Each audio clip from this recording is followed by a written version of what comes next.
This electronic device gives a person who is deaf or very hard of hearing a sense of sound. It's not the same as a hearing aid, which makes sounds louder for the ear to process. A cochlear implant changes sound into electrical signals and sends these signals directly to the auditory nerve. Let's trace the path of sound through a cochlear implant to see how it works. First, sound enters a microphone housed in a part of the device called the speech processor. It's worn behind the ear. It looks a lot like a hearing aid. The processor changes the sound waves into a digital signal. It sends this signal along a wire to the next part of the device. Now, the digital signal reaches the transmitter.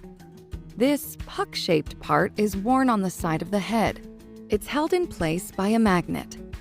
The transmitter sends the digital signal wirelessly through the scalp. Now the signal is picked up by the receiver. It's implanted in a small cavity hollowed out in the skull. The receiver turns the digital signal into an electrical signal. Then, it sends this electrical signal down a wire into a part of the inner ear called the cochlea. It's shaped like a snail's shell. At the end of the wire is an array of electrodes coiled in the cochlea. These electrodes stimulate the auditory nerve.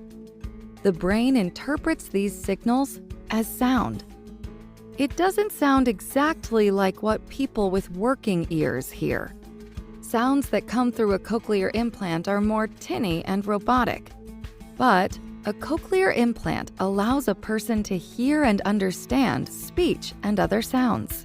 And with time, the brain can get better at interpreting a wide range of sounds.